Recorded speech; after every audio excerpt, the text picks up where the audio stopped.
Hello student, how are you? I hope you will be fine at your home. देखिए हमने 6 lesson तक आपको reading भी करा दी थी और 6 लेसन तक आपका वर्क भी हो गया। और नेक्स्ट चैप्टर है आपका लेसन नंबर 7, जिसका नाम है conservation of forest and wild life. यानी कंजर्वेशन कहते हैं बचाना किसी चीज को, कंजर्व करना, ऑफ फॉरेस्ट, किसको बचाना, यहाँ पर फॉरेस्ट एंड वाइल्ड लाइफ। ठीक है, उसके बारे में हम पहला टॉपिक देखते हैं बायोडाइवर्सिटी। बायोडाइवर्सिटी क्या है?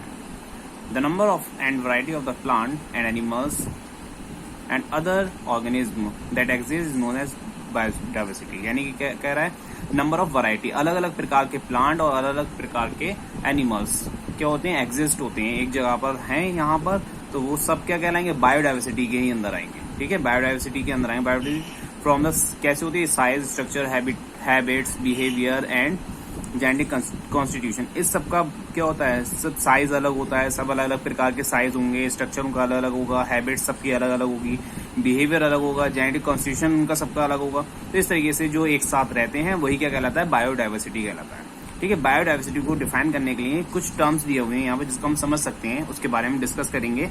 पेज नंबर 75 पर देखिए, सबसे पहली टर्म है हमारी स्पेशीज। ठीक है, स्पेशीज क्या है, आपने सुना ही होगा साइंटिफिक नेम, यानी कि हमारा जो नाम होता है या एनिमल्स का या जो होते हैं पेड़ पौधे, उनका एक नाम होता है, साइंटिफिक नेम बोलते हैं जिसको। ठीक है, वो 2 नाम से मिलकर बना हुआ होता है। तो उसी में देखिए human beings are scientifically named as homo sapiens. यानी कि ह्यूमन बींग का नाम क्या है, होमोसेपियंस है।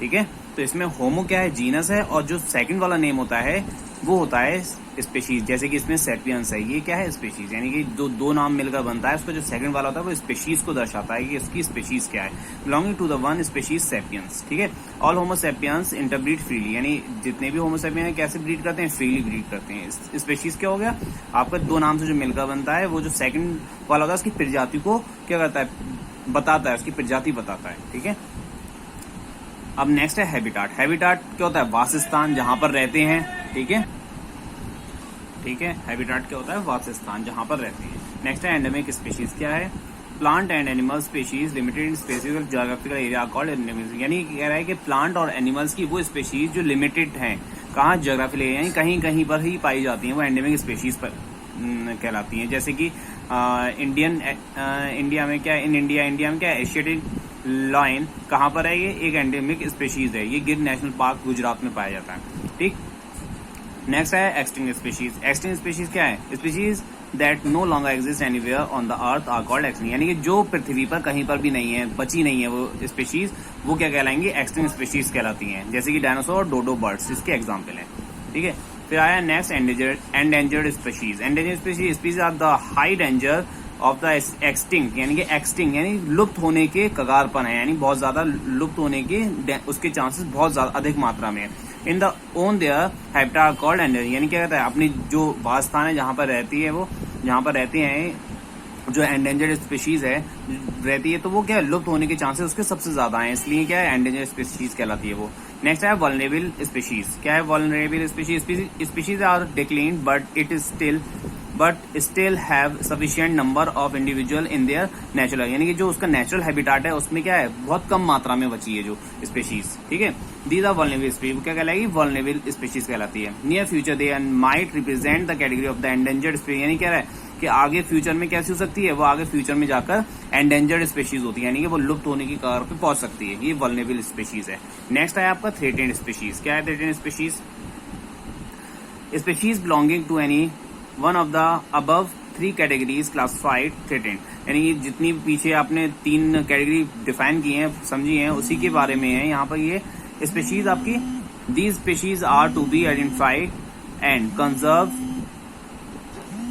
To avoid their entry into the category of endemic, यानी ये क्या है, ये जो स्पीशीज हैं ये किसी भी कैटेगरी में पहुंच सकती हैं, वल्नरेबल स्पीशीज में भी, एंडेमिक में, एंडेंजर्ड, यानी इन स्पीशीज में पहुंचने की कगार पर नहीं है, तो थ्रेटेंड स्पीशीज कहलाती हैं। इसके आगे हम देखते हैं, नेक्स्ट पेज नंबर 76 पर है फ्लोरा एंड फाना।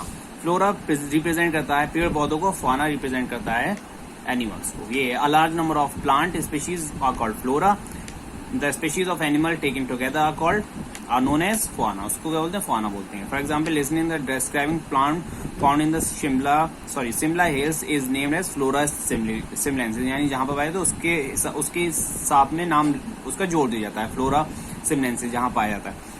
All kind of life place together form the biodiversity of the place, ये क्या है, बायोडाइवर्सिटी के ही अंदर आते हैं, सब प्रकार के जितने भी हैं वो सब बायोडाइवर्सिटी के ही अंदर आते हैं। नेक्स्ट है आपका लॉस ऑफ बायोडाइवर्सिटी, यानी बायोडाइवर्सिटी का लॉस होना, यानी कि जितने भी पेड़ पौधे हैं या जीव जंतु हैं उनका लॉस किस प्रकार से, देखिए the biodiversity of the organism is necessary to maintain the healthy atmosphere, यानी कि डाइवर्सिटी को क्या है, नेसेसरी बहुत जरूरी है मेंटेन रखना है हेल्थी एटमॉस्फेयर। एटमॉस्फेयर क्या होना चाहिए, हेल्थी होना चाहिए, जो बायोडाइवर्सिटी के उसको मेंटेन रखने के लिए। How increasing demand of rising human population अब क्या है, ह्यूमन पॉपुलेशन बढ़ रही है, उसकी वजह से क्या है, जगह की भी ज्यादा जरूरत है, कि जगह ज्यादा जरूरत होगी तो क्या होगा, पेड़ों का कटान होगा, डिफॉरेस्टेशन होगा, ठीक है, वहां पर खेती की जाएगी। तो इस तरीके से ये इस प्रकार का क्या है, ये कारण है लॉस होने का, बायोडाइवर्सिटी का लॉस होना, यानी वनों का कटान होगा तो जीव जंतु कहाँ रहेंगे, वो मर भी जाएंगे या उस जगह से पलायन कर जाएंगे, ठीक है।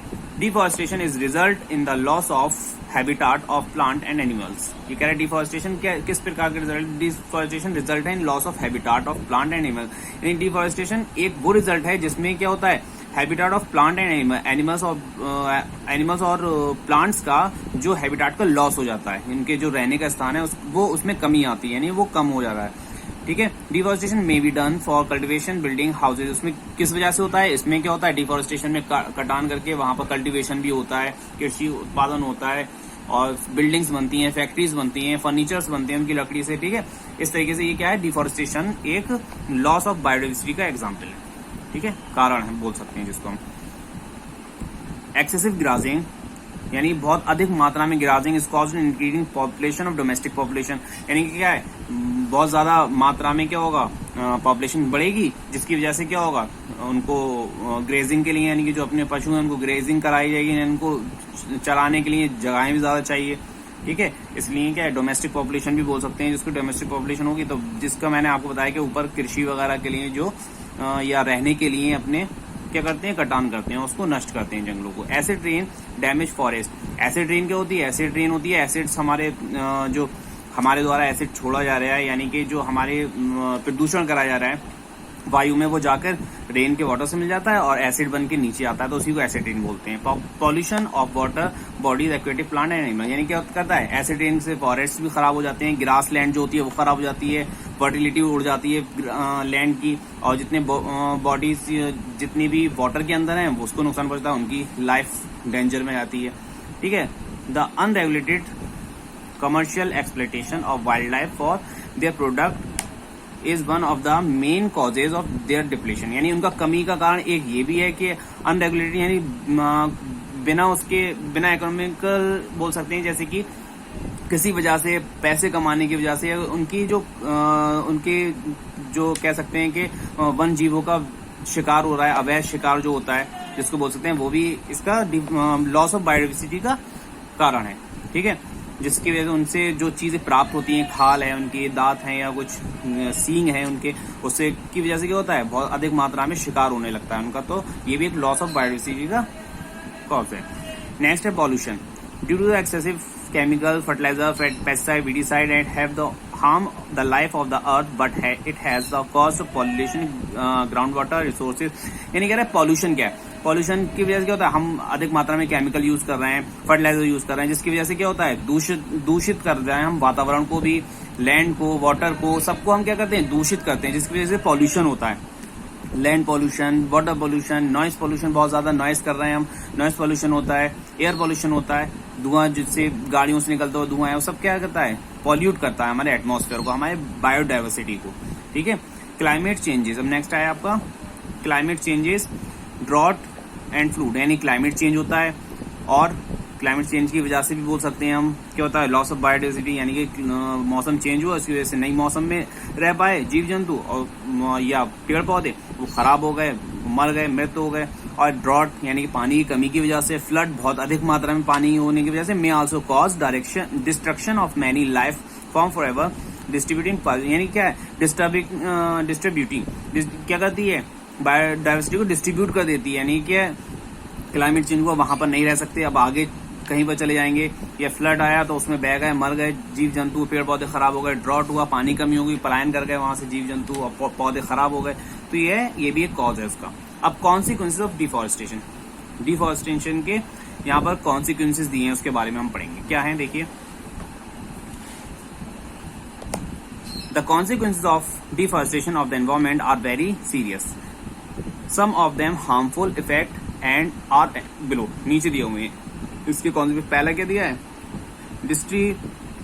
Desertification, when trees are destroyed soil is left loose and becomes prone to being eroded by wind and moving water, loss of topsoil which is rich in humus and nutrients due to the erosion reduces fertility soil over time fertile। यानी क्या कह रहा है कि when the trees destroy, यानी जब trees खराब होंगे, ट्रीज जब खराब होते हैं तो क्या होता है, उनके स्पेस जो है, लैंड का स्पेस बहुत ज्यादा अधिक मात्रा में फैल जाएगा। स्पेस जब फैल जाएगा तो उसमें क्या होगा, जितनी भी टॉप सॉइल है वो वाटर के द्वारा या हवा के द्वारा उड़ जाएगी, जिसमें क्या होता है, ह्यूमस होता है, फर्टिलिटी होती है, जो कृषि उगाने के लिए या उसके लिए जरूरी होती है बहुत। ठीक है, इसके आगे हम जो और भी कॉन्सिक्वेंसेज हैं वो नेक्स्ट वीडियो में डिस्कस करते हैं।